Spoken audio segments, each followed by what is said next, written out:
lililo la kwako.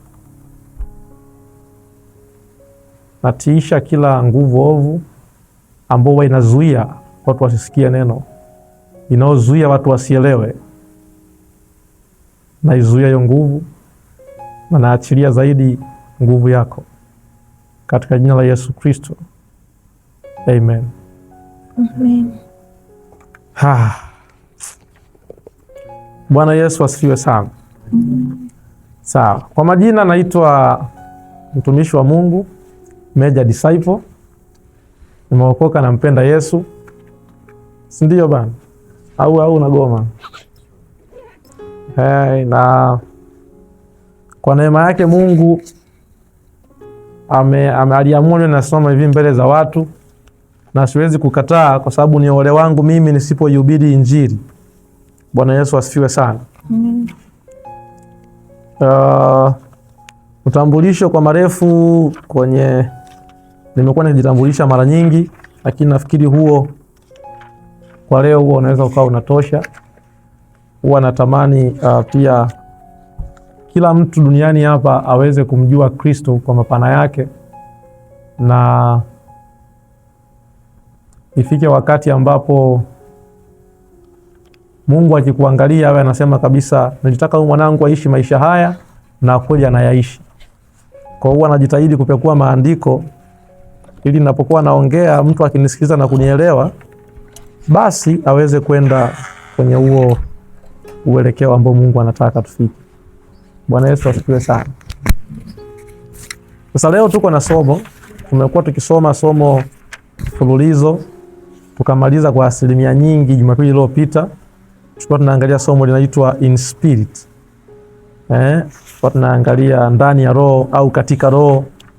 Tukawa tumeangalia hayo maandiko, tumesoma, tumejifunza. Lakini leo sasa tunaangalia kipengele kingine ambacho sio kule sana, lakini ni somo ambalo lilikaa moyoni mwangu Jumatatu mapema, tunikaambiwa kawafundishe wale wanangu somo hili. Kwa hiyo naamini kila mtu akinisikiliza, akinielewa, nitafurahi na mimi, na hata Mungu atafurahi. Bwana Yesu asifiwe sana. Na angalizo lingine huwa nasema mara zote ninaposimama kwa anafundisha kitu Drasila, unajua wakati huo ukimpigia Yesu simu, ukimwalika Yesu aje kufundisha, atafundisha somo hilo. Karibu Amen David. Karibu sana afya. Kwa watu hapo Kinyamwezi hapo, karibu sana rafiki. So hapa napoenda kuongea kuna masomo mengi kule, ila ili Yesu anataka tusikie leo. Kwa usipoelewa mimi sidaiwi sichapwi. Kwa kaza ufahamu wako, jua tu mimi nakuwa nimeshamaliza hapa, lakini wewe uelewe. Si ndio?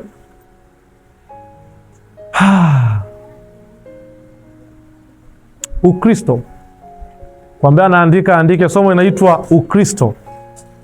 Wale wa lugha ya kigeni wanaita Christianity. Ukristo ndo somo la leo. Hii hapa mwanangu kabisa. Morris yuko wapi?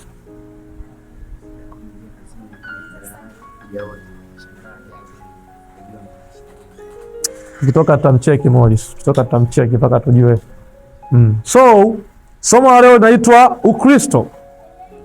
Christianity. Kwa ambaye anaandika andike tu Christianity. Masomo ambayo yanafundishwa maeneo mengi. Huko kwenye shule za Biblia wanafundisha masomo kama haya, historia ya Ukristo wanafundisha. Lakini moyoni mwangu nikaja nifundishe somo linaloitwa Christianity. Na wale ambao wamekuwa wakinifuatilia kwa muda huwa wanaelewa dimension ambayo wakati tunakuwa tunadwell. Wote wakala chakula kile kile cha roho. Wote wakanywa kinywaji kile kile cha roho. Wote wakanywa kinywaji kile kile cha roho. Kwa maana waliunywea mwamba wa roho uliowafuata. Waliunywea mwamba wa roho uliowafuata. Sasa kunoti hapo kuna mwamba ulikuwa unawafuata. Na mwamba ule ulikuwa ni Kristo.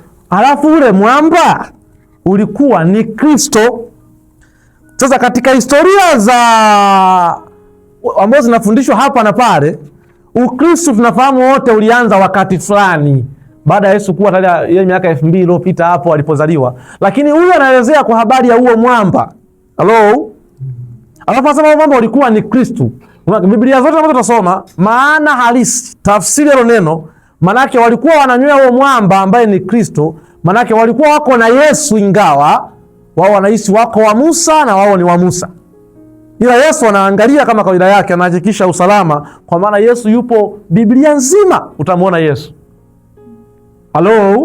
Amen. Mstari wangapi umefika mwanangu hapo? 4. 4, Wa 5 unasema, yes. Lakini wengi sana katika wao Mungu hakupendezwa nao, maana waliangamizwa jangwani. Oho, sawa.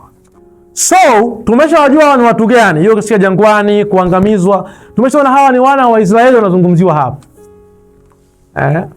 Prophet utakuwa unaizima na kuiwasha for time. Najaribu ile uchungaji tena kwa naona nini? Kuna kule watu. Si ndio? Ona kama atakuwa aelewe hii. So, sasa Yesu amekuwa akitokea mara nyingi sana. Tulisoma wakati tunasoma ile somo fulani, nikawaambia ule mti wa uzima kwenye bustani pale alikuwa ni Yesu. Kitabu cha Kutoka Yesu pia akajifunua pale.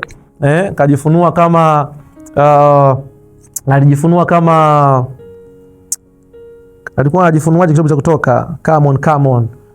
Alikuwa anajifunua kama mwanakondoo. So huyu Yesu amekuwa akitokea. Lakini sasa leo tunamzungumzia Yesu? Tunazungumzia Ukristo. Bwana Yesu asifiwe sana. Amen. Lakini nimewapa tu andiko moja hapo, nilikuwa namzungumzia Yesu aga siriati ili andiko. Nimewapa hili kama andiko la kwanza, hivyo Yesu alikuwa akitokea katika namna tofauti. Ndio tulikuwa tunaongea hata story ya Danieli those days, nikawaambia hata walipotupwa watu 3 kwenye moto, kuna mtu alitokea kule, alafu wale walikuwa waandishi na walioona wakasema yule mtu anafanana kama wana wa miungu. Na mimi nikamwambia kwa sababu Yesu amekuwa akitokea mara kwa mara, alikuwa ni Yesu. Yesu ndo huwa Mungu ukiona ametokea kwa wanadamu, ametokea. Yaani kuna namna yake tu sema huyu ni Yesu. Hello? Amen. Kwa Yesu alikuwa pale. Sasa sio somo langu leo. Ningekuwa na somo hilo. Yeye anataka tukuonyesha Yesu amekuwa akitokea mara kwa mara. Tito 2 mstari wa 13 na 14. Hatujaanza kusoma bado. Sasa mbele ndo tutasoma hapa. Tito 2 mstari wa 13 na wa 14. Inakupa introduction, kama kuna mtu kule mbele hatoelewa ataelewa hii. Tito 2 mstari wa 13 na wa 14. Yes. Neno la Mungu linasema, tukilitazamia tumaini lenye baraka na mafunuo ya utukufu wa Kristo Yesu. Mungu mkuu na Mwokozi wetu. Rudia kwa sauti kubwa hapo mtumishi. Tukilitazamia tumaini lenye baraka na mafunuo ya utukufu wa Kristo Yesu. Mungu mkuu na Mwokozi wetu.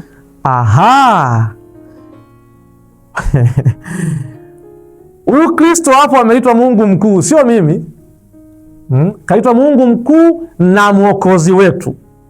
Bwana Yesu asifiwe sana. Amina. Sasa bado sio somo langu, nasema tunakupa tu nyama za hapa na pale.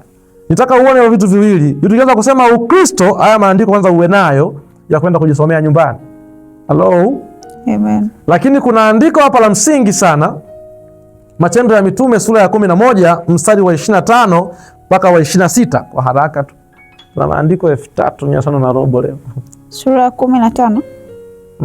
Hapo sura ya 11 mstari wa 25. Okay. Mstari wa 25 inasema, kisha akatoka akaenda Tarso kumtafuta Sauli.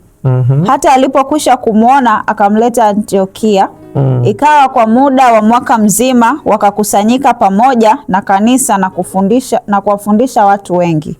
Na wanafunzi waliitwa Wakristo kwanza hapo Antiokia. Kwa mara ya kwanza wanafunzi wakaitwa Wakristo. Sasa mtumishi utakuwa unasoma huku kwa umekaa. Mimi kuna wakati nakuwa na maandiko mengi, utasoma mpaka ibada itaisha. Utakuwa unasoma tu huku umekaa kwa heshima. Kwa hiyo kumbe Matendo ya Mitume sura ya 11 mstari wa 25 mpaka wa 26, tunaona hapa ndo wanafunzi wanaanza kuitwa kwanza Wakristo. Kwa mwanzo walikuwa wanaitwaje? Hatujui. Hello? Ila kitabu cha Matendo ya Mitume sura ya 2 mstari wa kwanza mpaka wa 11 kuna habari tunaifahamu pale. Kwamba wanafunzi wa Yesu baada ya kuwa wameshakaa na Yesu mpaka ameondoka, akawaambia nyinyi msiondoke, kaeni hapo mpaka mtakapopokea ile nguvu. Na hiyo nguvu kweli ilikuja kwa mfumo kama uvumi wa upepo. Wale wakaanza kuwa wana speak in tongues. wananena kwa lugha. Watu wakasema watu wamelewa, mbona wao watakuwa wamelewa mvinyo mpya na nini? Pale ndo Ukristo ulianza katika namna ya huu ambao tunao sasa hivi. Ukristo wetu huu umeanzia pale. Halo? Kwa maana Yesu tunafahamu alikufa, alipofufuka akaonekana siku kama 40 hivi, akawa anawafundisha zaidi na ana demonstrate baadhi ya vitu tena. Bwana Yesu asifiwe sana. Amen. Sasa Ukristo ulianzia hapo. Kwa hiyo ukisema utakwambia unajua Ukristo ulikuwa hivi, Ukristo ulianzia hapo, lakini wanafunzi kuitwa Wakristo ni Matendo ya Mitume hiyo. Ilikuwa ni Antiokia pale. Hiyo sura ya 11 kitabu cha Matendo ya Mitume. Sasa kama ilishakuwa hivyo, kwa nini sasa hapa mtumishi unaanza na haya maandiko? Haya unaweza ukayapata hata ukienda kusoma vitabu tu vya historia ya Ukristo, labda unaweza kawa pia wameandika haya mambo, lakini nataka kwanza ufahamu kwa maana somo la leo ni Ukristo. Ni Ukristo.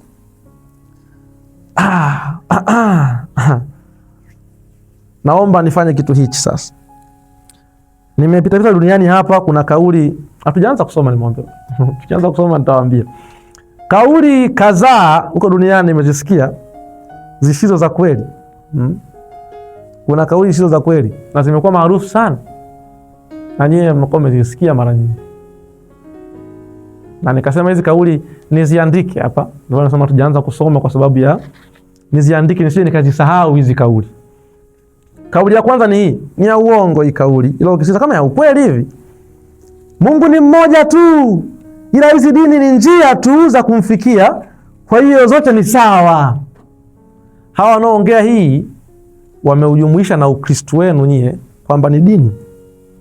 So wanafahamu kuna dini ya Wakristo, alafu kuna dini kuna Jews yao, kuna Muslims. Kwa zote hizo kwa sababu ni mnasema kuna Mungu mbinguni, nyie mmeitwa ni dini. Alafu wakasema hii kauli kwamba Mungu ni mmoja tu, ila hizi dini ni njia tu za kumfikia yeye Mungu. Kwa hiyo zote ni sawa tu. Hii kauli inaleta amani sana hii, na ni kauli ya kisiasa kweli. Kwa sababu hata kama mmekaa sehemu, huyu anaabudu mizimu, huyu anaabudu Allah, huyu anaabudu Yesu, hampigani. Naamini tu wewe kwa namna yako. Kwanza huyo Mungu wako wetu tunamuita hivi, wakati tunamuita. Inasaidia sana kwenye mambo ya amani. Na hata ile kiongozi siku moja unainuka unawaambia tu hii, unaongea jamani, kila mtu kwa Mungu wake, kila mtu kwa dini yake. Asali kwa sababu Mungu anatusikia hata kama mnamaliza. Lakini hii kauli nawaambia nyie sio kauli ya kweli, ni uongo. Ni uongo. Miungu iko tu mingi, ila Mungu wa kweli ni mmoja, na njia ya kumfikia Mungu wa kweli huyo mmoja ni iko hii. Ushahidi kutoka sura 20 huko utasoma. Msiwe na miungu mingine. Huyo alikuwa anasema msiwe na miungu mingine, kuna njia ameiweka ya kumfikia. Alafu hiyo njia sio dini sana, mtaona huko. Kauli nyingine ya pili, na hapa tu kauli za mtawa, mtaki kidogo umbea wenye maana. Nataka umbea ule mwingine wa kule. Hivi watu wanasema hivi, kikubwa wewe unatenda mema tu, kuokoka sio lazima. Na hapa hii imesikia mara nyingi. Wewe tunatenda mema, uwe mtu mwema tu. Ambo kuokoka sio lazima wala nini.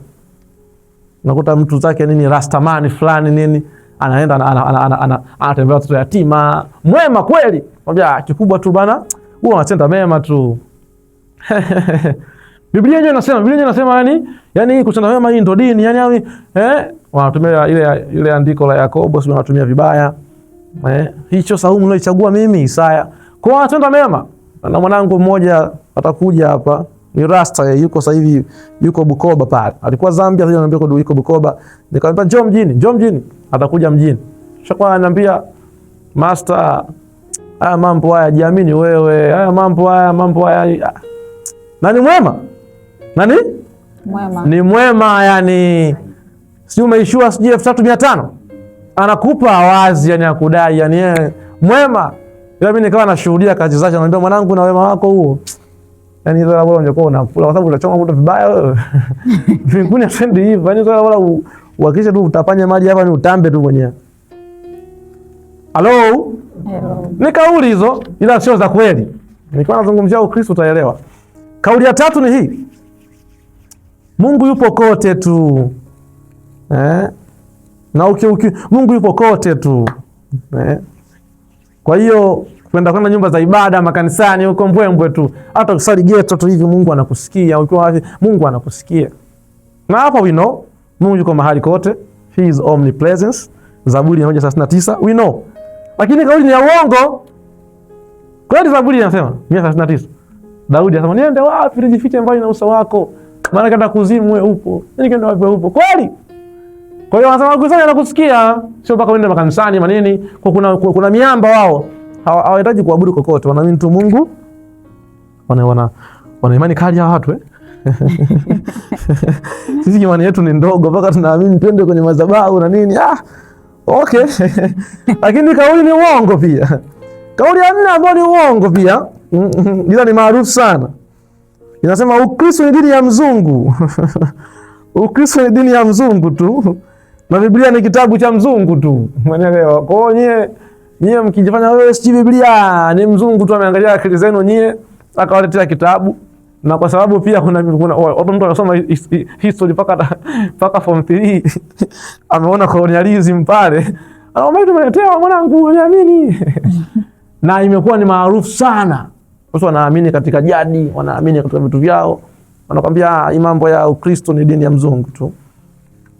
Nanielewa bana, lakini nini nimwambia ni uongo. Ni uongo mbaya sana mpaka kama ukweli hivi. Biblia ni kitabu cha mzungu. Haya. Uongo wa 5 ambao unatamba sana huko duniani. Babu zetu hawakuwa na hizi dini, ila waliomba na walipokea majibu. Walipata mvua, wakapata vyeo, walikuwa wanapata chakula na wako na evidence. Singida pale kuna sehemu mkitaka mpate mavuno mvua ije kweli, kuna sehemu unaenda kwenye kichaka fanya matupa ng'ombe. Mkitupa ng'ombe mtaona mvua kweli mvua inakuja kweli na mvua inatoka mbinguni tu. Kwa hiyo kuambia bana hapa sio Mungu na wachanganya sana.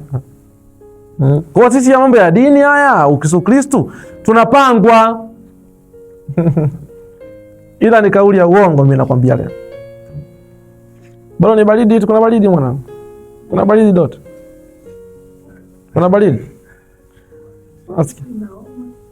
Wewe unatakiwa unaangalia wewe. Na sina koti. Kia nikisema nije systematic na koti fulani hivi.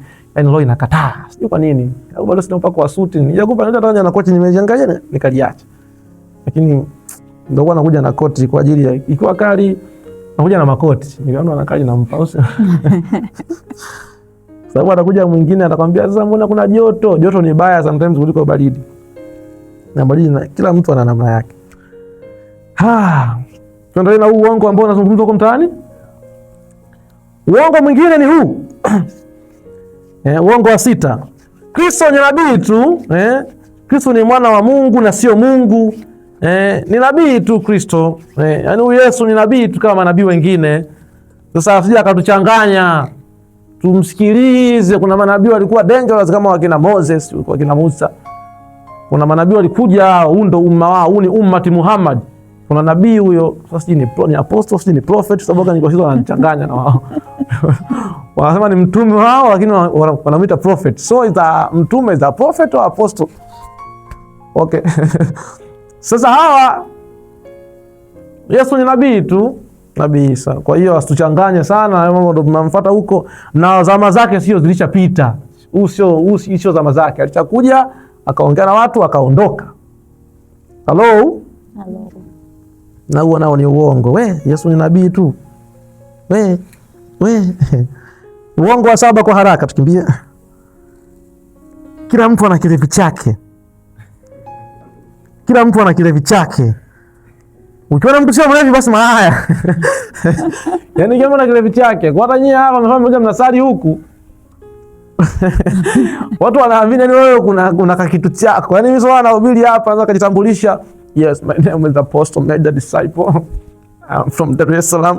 Mtu ambaye ana hii notes anafahamu tu huyu kungunyi ndio anahubiri na nini ila atakuwa tu ana kilevi chake. Zile clip za TikTok ambazo nimekuwa nikiongea haraka watu wakinangana hizi ni dogo tu fulani. Mtu mmoja akasema hizo kodi kondoa katizi. Tunazijua hizo kodi. Hizo hali yangu ya kitambo ile inakuwa kama vile old school. Niko najua wanamzungumzia. Na ukiwamulika pale TikTok unaona wana mashida, njoni watoa mashida, lakini sasa hawezi kuamini. Mpaka tu tunakusanyiko kubwa kwanza baadaye. Alafu nilikuwa naongea kwa msisitizo huko nimevaa suti fulani ya bei. Ndio watakuwa twende wewe wangu. Na wakati huo nauza mafuta kidumu 300,000. Utaona mengi sana. Kidumu 300,000 kuniona 500,000. Natania ni. Mimi natania wewe. Nimewahi kutest, kuna siku nilishamwambia mtu, sasa namwombea nikapata ufunuo tu niombee maji anywe, kwa nasumbuliwa na issue fulani ya tumbo. Akanywa, akajisikia vizuri, akaanza kuanguka pale, nguvu za Mungu zikawa zimeonekana. Sasa nikamwambia nione Jumanne, akawa amekuja nini fresh. Sasa nimwombea hivi anaondoka, na mtumishi samani. Akatoa hiyo chupa moja kwenye mkoba. Ombea maji, lakini mambo yanawezekana ya bonge moja ya chupa. Itakanywa wiki ile chupa. Watu hawataki mchezo. Watu hawataki, nyie tu mnachukulia mambo poa. Watu hawataki mchezo. Sema niombea. Okay, Ukristo ni dini ya watu wa umma ule. Yaani nyie zama zenu zimepita. Kuna wakati mlikuwa mko na Yesu, mkawa wa Kristo. Kuna watu sasa hivi wana nabii wao, Mungu anateremsha manabii kwa vipindi. Hello. Kwa Ukristo ni dini ya zama ule. Zama zile sio tena hii. Kuna dini zingine ambazo zimekuwa zimeanzishwa. Kwa huu ni ummati wa nabii fulani mwingine. Nao ni uongo tu, mtaona huko mbele. Alafu uongo wa 9 kwa leo ni kuacha hao wanake na uongo mwingi sana. Mimi niko naishi huko dunia. Wanasema kama Wakristo tunawaombea watu kweli na watu wanapona, mbona hatuendi hospitalini tukawaombea watu? Na kuna watu kule wanaumwa kule, tunaombea watu kanisani. Mtu kaja paka amekuja mwenyewe paka na gari anaumwa wewe. Chilibenzi ni msichana ujio akasema unaombea watu wenye shida, akawasema wenye shida hawana simu. Sasa nawaambiaje hapa hivi online hivi? Wao kinaambia eti nawaambia wenye shida hapa hivi. Unanichanganya. Wenye shida hawana simu. Akawa anamwambia jamaa ambaye anamuinterview. So na sisi tuna mtu amekuja mwenyewe hapa mpaka ana nauli, amekuja na bajaji. Sasa wewe mtu unasema unamuombea amepona, nyie ni wagaigai, wagonjwa wako hospitalini, sio huko kanisani huko. Mgonjwa uko hospitalini kule. Na kweli kuna hizo wodi ukienda, kuna wagonjwa.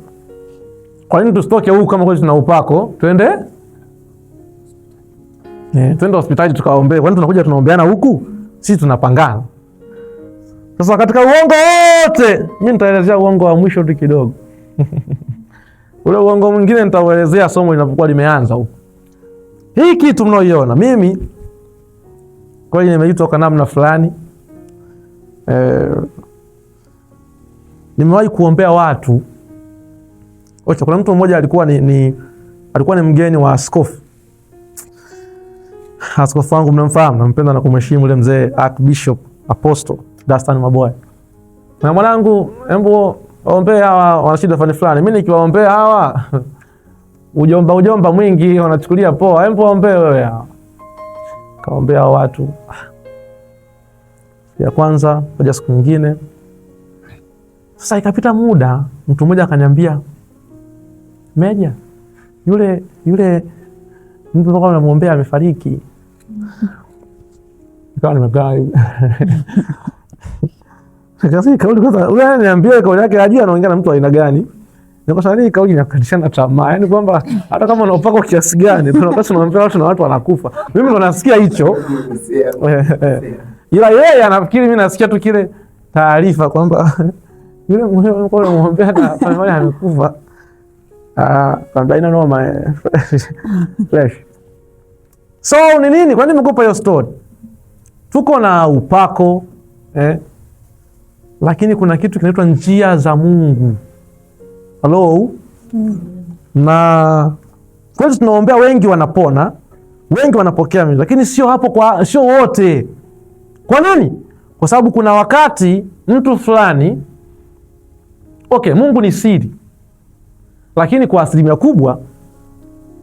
kubwa kama mimi katika mikono hii nimeona asilimia kubwa wamepona. Na mfahamu bishop mmoja ambaye pia nilijifunza kwake baadhi ya kazi kwa na observe hivi hata ambao Ukristo haya kuona hiyo watu wanaanguka, kuona makansa, vipofu ndio wanaona. Nilianza kuona pale. Lakini yeye mama yake alikuwa ni kiziwi. Alafu ni bubu. Kwa ile askofu ilikuwa yeye kama kuna kitu anakitafuta sana. Ni ufunuo wa kwa nini yeye anaombea wengine wanapona viziwi na nini. Ila mama yake ni bubu. Na hapo anakaa kanisa lao liko hapa. Alafu nyumba ya askofu iko hapa. Kwa hiyo wanamuona askofu anafanya ile miujiza, alafu mama yake wanamuona hawezi kuongea. He is a dangerous pastor. Ni mtu mbaya huyo jamaa, lakini mama yake anaumwa. Akiomba watu wanapona, ila anaishi na mama yake anaongea hivyo kwa ishara. Hello? Hello. Mungu ni siri, lakini haya mambo ya uponyaji, sio wafu kufufuliwa, sio kazi ngumu kama inavyosemwa. Ndio maana kila siku tunazidi kujifunza Mungu, kumjifunza Mungu. Hiyo siri ameiacha kama sababu ya sisi kuzidi kumtafuta. Manake Yesu nishawaambia ana sura mbalimbali. Hello? Yaani mimi kuna sura ambazo Yesu nimeziona nyingi ndo nawahadisiaga. Nazidi kumtafuta. Nikiona kuna sura nikiiona tu nawahadisia. Hello? Hello. Ila kuna sura za Yesu bado nazitamani. Hello? Niweze kuziona. Kwa hiyo kwa kama Wakristo nini basi wanagaigai. Huu ni uongo, na hii statement inawafanya watu wengi wasimkimbilie Kristo. Hello? Wengi sana. Na Yesu mwenyewe toka anze kutembea hajawahi kwenda hospitali. Alikuwa analetewa nini? Unafikiri kimejua kwa hospitali? Sio kuna maeneo ambapo anawekwa. Yesu, Biblia yako soma yote. Hajawahi kwenda. Ni sisi ndio vielele tunapenda sana watu. Mimi nataka kwenda hospitali kuombea watu. Kuna mgonjwa huku apostle nini? Naenda naombea watu. Hello? Ila Yesu akatakuwa alikuwa analetewa watu wanatoboaga dari na nini? Ni siri za Mungu. Yesu ameenda eti kwenye hodi anaendelea. We. Mtu mwingine anasema, "Kuna mtu yuko kwangu anaumwa." Sema neno tu. Kuna siri na siku nitawafundisha njia za Mungu. Lakini mimi kiniletea sio kwa bei kauli na zinazuia zote. Mimi nifanye vipofu, nifanye vilema na waponya mimi. Wanainuka tu. Umeelewa bana? Waponya. Sasa tukasome? Tunaweza tukasoma?